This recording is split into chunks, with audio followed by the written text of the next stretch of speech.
आपल्याकडे जर जिद्द, चिकाटी आणि प्रामाणिकपणावर विश्वास असेल तर आपण कोणत्याही प्रकारचं यश मिळवू शकतो. हे दाखवून दिलेलं आहे एका ग्रामीण भागातल्या सातारा जिल्ह्यातल्या चोराड्या गावातील एका युवकानं. कुमार पिसाळ याचं नाव. आपल्याला आलेल्या अपंगत्वावर त्याने मात करून पूर्ण भारत भ्रमण केलं. त्याचीच यशोगाथा पाहूया आपण या बातमीपत्रात. नमस्कार.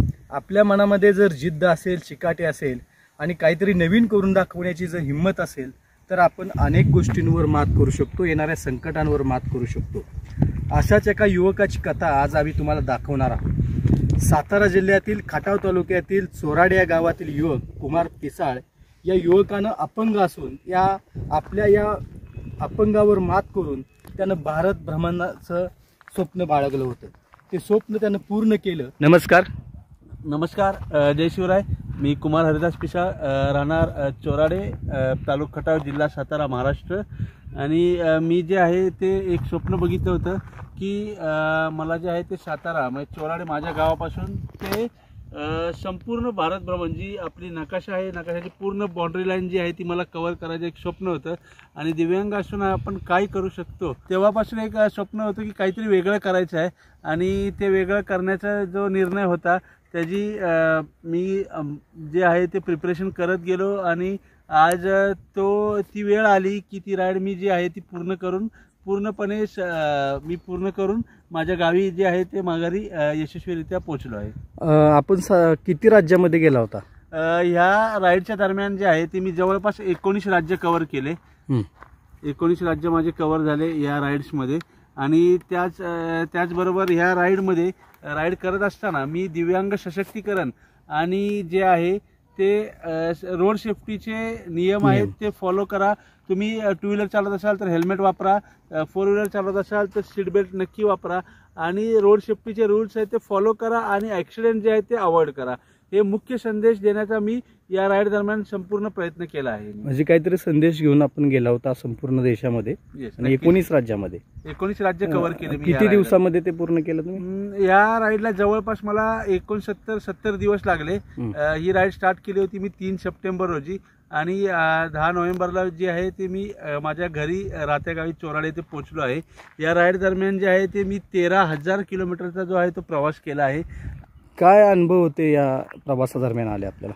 अनुभव तर खूप छान आले. जास्तीत जास्त चांगले अनुभव आले. वाईट अनुभव थोडेफार इतर राज्यामध्ये जर आपण जाणार तर थोडंफार अनुभव जे आहेत ते येत असतात आपल्याला. पण खूप छान अनुभव आले. मी निघालो. ह्या आधी जी राईड केली होती ती जवळपास फक्त मी केली होती एक जम्मू काश्मीरपर्यंतच. आणि त्यानंतर हा जो टप्पा होता संपूर्ण भारत कव्हर करायचा. जे बाउंड्री लाईनला जे राज्य आहेत ते राज्य मला कव्हर करायची होती आणि तो एक ध्येय होतं माझं. आणि अनुभव म्हणजे या राईड दरम्यान एक मला सांगायला आवडेल की मी ही राईड करत असताना एक 16व्या दिवशी मी पोचलो होतो कारगिल वॉर मेमोरियल लेह या ठिकाणी. तर त्या ठिकाणी जे आहे ते आपले महाराष्ट्राचे मुख्यमंत्री माननीय एकनाथजी शिंदे यांची मला तिथे भेट झाली. आणि तो एक काय म्हणतात की अविस्मरणीय माझ्यासाठी क्षण होता. खूप ॲप्रिशिएट केलं की दिव्यांगत्व असताना देखील की जिद्दीच्या सहारे आपण काय करू शकतो. आणि मी जो काही करण्याचा माझा जो उपक्रम होता त्याबरोबर जे काही मी माझे ध्येय घेतले होते, संदेश घेतले होते सामाजिक दिव्यांग सशक्तीकरण आणि जे रोड सेफ्टी रूल्स त्याबद्दल मी सरांना सांगितलं. बरं, हे जे अपंगत्व आपल्याला पायाला आलेलं आहे हे लहानपणापासून आहे का काय अपघात झालेला होता? नाही, हे एक 10 वर्षापूर्वी 2013 साली मुंबईमध्ये असताना मी कामाला जात असताना रेल्वेने प्रवास करत होतो मुंबई लोकल ट्रेननी. आणि त्या लोकल ट्रेनमध्ये सकाळच्या वेळेस भरपूर गर्दी असते. त्या गर्दीमधूनच गर्दी जास्त असल्यामुळे मी खाली पडलो आणि जो माझा पाय आहे तो गुडघ्यापासून म्हणजे गोळ्यापासून खाली कट झाला होता एक 10 वर्षापूर्वी. नक्की युवकांना सांगायचं आहे की कशा प्रकारे आपण निराश न होता अतिशय उत्साहानं काम केलं पाहिजे आयुष्यामध्ये, तरच आपल्याला यश मिळतं. काय सांगाल आजच्या युवकांना? नक्की सर, एक सांगायला आवडेल की एक गोष्ट ही आहे की आपण जर मनात जर ठरवलं, कोणती इच्छा जर आपल्या मनापासून जर कोणती गोष्ट करण्याची इच्छा असेल ना सर, तर त्यामध्ये किती विघ्न आले ना तरी पण आपण यशस्वीरित्या ती गोष्ट ती जी आपण जी काय ध्येय ठेवलं आहे ते पार करण्यासाठी आपल्याला पूर्णपणे म्हणजे सहाय्य होतं आणि आपण स्वतः जिद्दीने उभे राहतो. जशी की मी ही राईड पूर्ण केली दिव्यांगत्व असताना देखील, आणि जे यंग जनरेशन आहेत त्यांनी तर अजून मोठ्या जोमाने म्हणजे आपल्या कामाला लागलं पाहिजे. जे बरं, ह्या गाडीवरनं तुम्ही प्रवास केला बघा, आपल्याला दिसते ही गाडी आहे, तर काय अनुभव आहे या गाडीचा, कशी चालली, इतका प्रवास तुम्ही केला, किती किलोमीटर आज होता साधारणतः? जवळपास म्हणजे 13,000 किलोमीटरचा टप्पा माझा पूर्ण झाला आणि 110 सीसी मशीन घेऊन मी निघालेलो होतो. पण बरेच जण असे आहेत की जे रायडर्स तुम्ही बघितले असतील आतापर्यंत युट्यूबवर, टीव्हीवर ते आणि किंवा लाईव्ह पण बघितले असतील, तर ते अबोव 350 सीसी मशीन घेऊन निघतात. मग ती कोणतीही कंपनी असो 350 सीसीच्या वरती घेऊन निघतात. पण एक ध्येय होतं, जर आपल्या मनामध्ये जिद्द असेल ना तर आपल्याकडे जी मशीन आहे ना ती आपण घेऊन तो टप्पा पूर्ण करू शकतो. ही एक जिद्द आणि एक आत्मविश्वास होता. आणि तशी ही 110 सीसी माझी मशीन होती जी मी घेऊन गेलो आणि त्यामध्ये जवळपास मला काही प्रॉब्लेम तर तसा आला नाही. आणि अनेक माणसं तुम्हाला भेटली असतील प्रवासामध्ये, त्यांचे अनुभव कळले असतील, त्यांची व्यक्तिमत्व कळले असेल.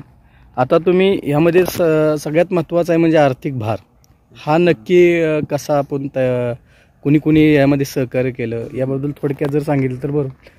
नाही, कसं आहे, ह्यामध्ये ही राईड जर मी स्टार्ट करायच्या आधी मी बसलेलो पेपर आउट करत होतो की आपल्याला ही राईड करायची आहे तर जवळपास आपल्याला किती खर्च येईल. तर मी जो पेपर आउट काढला तर त्यामध्ये माझं कोटेशन निघालं होतं जवळपास 1.5 लाख प्लसचं कोटेशन निघालेलं. 1,50,000 किंवा त्यापेक्षा जास्त मला ह्या राईडला लागतील असं मी एक जवळपास 90 दिवसाचा माझा प्लॅन होता, तो मी प्लॅन आउट केला होता. पण यामध्ये मला सांगायला ना खूप आश्चर्य, म्हणजे तुम्हाला आश्चर्य वाटेल, मी सांगतो तिथं. ह्याच्या आधी पण माझ्या प्रत्येक स्टेटमध्ये जे काही मुलाखती झाल्या त्यामध्येही मी प्रेसला माझ्या न्यूजला झाल्या तेव्हा त्यामध्ये मी सांगितलेलं की मी फक्त घरातून फक्त 5,000 रुपये जे आहेत ते माझ्याकडे होते, ते मी फक्त घेऊन माझी जी ही जर्नी आहे ती मी स्टार्ट केली होती. पण एक जिद्द होती नाही की आपण निघाल्यानंतर नक्कीच देव आहे आपल्या पाठीशी. आपण जे काय पॉझिटिव्ह काम करतो त्यालाही समाजातून खूप चांगल्या प्रकारे प्रतिसाद मिळेल ही एक आत्मविश्वास होता. त्या मी आंध्र प्रदेश, तामिळनाडू, कन्याकुमारी आणि केरळ या आणि कर्नाटकमध्ये ह्या भागात जे मी गेलो, आपल्या भागातील म्हणजे जास्त करून आमच्या गावातील चोराडे गावचे किंवा आजूबाजूच्या परिसरातील सातारा, सांगली जिल्ह्यातील जे गलाई बांधव आहेत त्यांनी मला एवढा छान प्रतिसाद दिला. त्या ठिकाणी मी एक आवर्जून सांगेन, एक शेलममध्ये जे आहे त्या ठिकाणी शेलममध्ये आपले मराठा बांधव भरपूर आहेत. त्या ठिकाणी एक ग्रुप आहे शेलममध्ये आपल्या मराठा बांधवांचा, ते असतील किंवा कोट्याम, केरळमधील कोट्याम या ठिकाणी कोट्याम वेलफेअर असोसिएशन असेल, यांनी मला खूप मोठ्या प्रमाणात आर्थिक मदत केली ह्या राईडसाठी. त्यांच्या ठिकाणी पोचलं, त्यांनी मला सत्कार केला, माझा सन्मान केला, माझी सर्व माहिती ऐकून घेतली, सर्व जाणून घेतली आणि खूप छान प्रकारे त्यांनी मला सहकार्य केलं. त्याचबरोबर माझे कॉन्टॅक्टमध्ये काही मित्र होते ज्यांची नावं मी आवर्जून घ्यायला सांगेन. आपले शेजारी शाळगाव गावचे सुपुत्र राजा माने, त्यानंतर सांगलीतील खेराडेवागी ठिकाणचे संदीप सूर्यवंशी असतील, आमच्या स्मिताताई असतील, राणीताई असतील, यांनी भरपूर प्रमाणात जिथून मदत माझ्यासाठी कलेक्ट करता येईल त्या ठिकाणाहून त्यांनी कलेक्ट माझ्यासाठी मदत केली. त्याचबरोबर जे आहे ते आपल्या औंध पोलीस स्टेशनचे PSI जे आहेत मान्य श्री गंगाप्रसाद केंद्रे साहेब, यांचंही सहकार्य खूप मोठ्या प्रमाणात मला या राईडसाठी लाभलं. या प्रवासात भरपूर अडचणी होते, धोके होते, तर सुद्धा घरातल्यांनी विरोध केला नाही का? घरातल्यांचा तर सर विरोध पहिलाही होता. जेव्हा मी 2018 साली लेह लडाख राईड केली होती सोलो, तेव्हाही विरोध होता. पण त्यांना मी सर्व काही गोष्टी पटवून देऊन एक विश्वासात घेऊन मी ती राईड पूर्ण केली आणि त्या राईडचा अनुभव माझ्यापाशी होता. एक 6,500 किलोमीटरची त्यावेळेला राईड झाली होती 20 दिवसाची. आणि आता जे आहे तो मोठा टप्पा होता, घरच्यांचाही विरोध होता. माझ्या सर्वात सुरुवातीला सांगायचं झालं तर माझी मुलगी, तिचा विरोध होता. ती लहान आहे, 6 वर्षाची. तिचा नाही पप्पा तुम्ही एवढ्या दिवस जाणार, मला आठवण आहे तुमची, किंवा त्या सर्व गोष्टी. त्यानंतर माझी पत्नी असेल, आई वडील असेल, माझ्या घरातले असतील, भाऊ बंड, कुटुंबीय, यांचा विरोध होता. पण त्यांना मी जे काय काम करतोय हे मोटिवेशनल आहे, इतरांसाठी प्रेरणादायी आहे, त्यासाठी मी करत आहे हे सर्व त्यांना पटवून दिलं, विश्वासात घेतलं. त्यानंतर त्यांची मला साथ होती आणि त्यांची जी काही साथ होती त्यामुळे जी आहे ती मी ही राईड जी आहे ती योग्यरित्या आणि व्यवस्थित न काही कुठे गालबोट लागता ह्या राईडला मी पूर्ण केलेली आहे.